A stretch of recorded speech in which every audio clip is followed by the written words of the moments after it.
मगर आज स्कूल में पढ़ी हुई उस लकड़हारे की कहानी याद आ गई सर, जो अक्सर लोगों को बेवकूफ बनाने के लिए चिल्लाया करता था, शेर आया शेर आया। और सारा गांव उसकी मदद को दौड़ पड़ता था, और वह कोई शेर नहीं होता था। एक दिन सचमुच का शेर आया। उसने तो बहुत चिल्लाया कि शेर आया, मगर उसकी मदद को तब कोई नहीं आया। वही हाल मेरा भी है आज सर। कल तक मैं झूठ बोलता था तो सारा जमाना विश्वास करता था, और आज मैं सच बोल रहा हूँ तो एक भी इंसान विश्वास नहीं कर रहा है। हालात शेर बनकर मुझे खा रहा है, मगर जमाना मेरी हालत पे मुस्कुरा रहा है। इस दुनिया में लाखों ऐसे बूढ़े हैं जो या तो अकेले हैं या बेमुरव्वत बेगैरत औलादों के बाप हैं, जो भूख से तड़प तड़प के मर जाते हैं, मगर उनके मुंह में पानी डालने वाला कोई नहीं होता है। अनगिनत अपाहिज हैं जिनकी तीमारदारी करने वाला कोई नहीं है। करोड़ों ऐसे नौजवान हैं जो पढ़ना चाहते हैं, पर गरीबी और मुफलिसी के मजबूत हाथ उनके हाथों से वो किताबें छीन लेती है, वो पढ़ नहीं सकती। ऐसी लाख लटक के खुदकुश करने का क्या मतलब है? अरे जिंदगी तो खुदा की नेमत है, जो नहीं समझा उसकी जिंदगी पे लानत है। अरे मुझे देखो, ये कैसी हालत है मेरी, न पेट में रोटी है, न जेब में ढेला है, कपड़ों को देखो हर 4 इंच पे थेगला लगा हुआ है, फिर भी जी रहा हूँ। लानत है तुम्हारी जिंदगी पर। क्यों? अगर मेरा ऐसा फटा हाल होता तो मैं तो पैदा होते ही फांसी लगा लेता। तुम्हारा हाल तो इस वक्त मुझसे 1000 गुना बेहतर है। अरे साला इस संसार में कौन भिखारी नहीं है, सब भिखारी हैं। हम पेट के भूखे हैं, रोटी के पीछे भागते हैं, इसलिए रोटी की भिखारी हैं। ये साले दौलत के चाहने वाले दौलत के भूखे हैं, इसलिए दौलत के पीछे भागते हैं, दौलत के भिखारी हैं। ये कुर्सी को चाहने वाले वोटों के पीछे भागते हैं, क्योंकि ये वोटों के भिखारी हैं। अपने मन से देखो तो इस संसार में हर इंसान हर घड़ी किसी न किसी चीज के पीछे भागता रहता है। हर इंसान किसी न किसी चीज का भिखारी है। मतलब कितना है कि कोई भिखारी जिसकी तकदीर अच्छी होती है वो अच्छाई बटोर लेता है, और जिसकी तकदीर खराब होती है वो बुराई बटोर लेता है। क्या माँ, गाली तो गरम गरम दे रही हो, चावल बासी दे रही हो। ऐसा चावल चूहे नहीं खाते, तुम मेरे खिला रही हो। अरे चाचा, तू कहीं का महाराजा नहीं, भिखारी है भिखारी। तो क्या हुआ, इस संसार को चलाने के लिए राजा और भिखारी दोनों जरूरी हैं। राजा टैक्स लेता है तो भिखारी भीख लेता है। राजा महल में राज करता है तो भिखारी तुम्हारे दरवाजे पे आके फरियाद करता है। राजा इंसाफ करता है तो भिखारी बाकी खाना साफ करता है।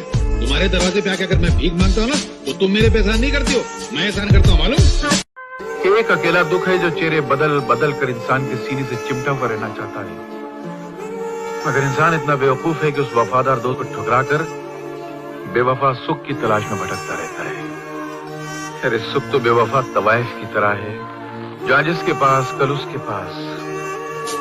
अगर इंसान दुख से दोस्ती कर ले तो फिर जिंदगी में कभी उसको सुख की तमन्ना ही नहीं रहेगी।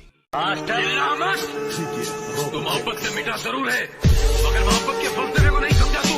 बहुत ऊंचा फलसफा है, और मैं यहाँ तेरी शरारतों को रब्बू करने आया था, तेरी बदतमीजों को रब्बू नहीं कर सकता मैं जा रहा हूँ। अरे क्या, मुझे किसी की जरूरत नहीं है। अरे जब मैंने अपने दिल में रहने वालों के जाने का अफसोस नहीं किया तो घर से जाने वालों की परवाह क्या करूंगा। ये मेरा इस्तीफा है। इस्तीफा?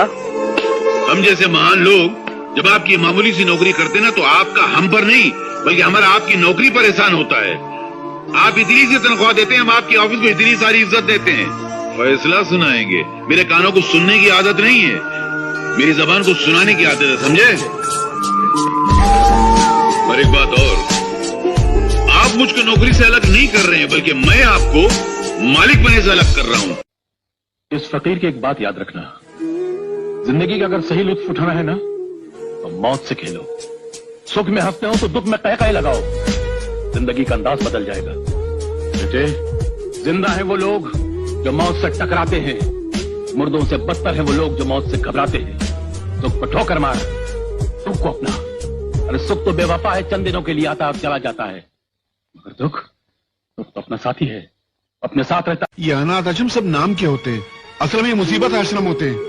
अनाथ आश्रम में जो बेचारे बच्चे पलते हैं वो भूख प्यास गरीबी जुल्म मार सहते सहते बड़े होते हैं, और जब बाहर निकलते हैं तो आधी मुजरिम बन चुके होते हैं।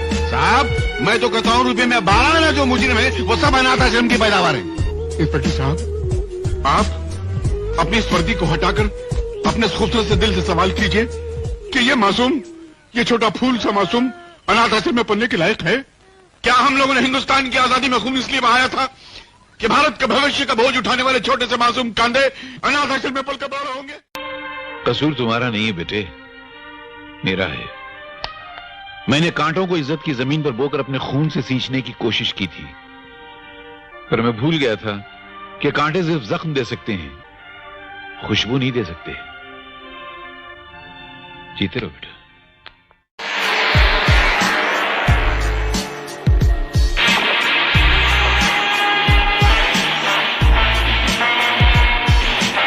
यहाँ किसके हुक्म से आए? हम अपने हुक्म के खुद मालिक हैं। हम अपने हुक्म से ही अंदर आए थे और अपने हुक्म से बाहर चले जाएंगे। तुमसे अच्छी तरह मिल लेने के बाद तुम्हें अच्छी तरह मालूम होना चाहिए कि तुम किसके सामने बैठे हो।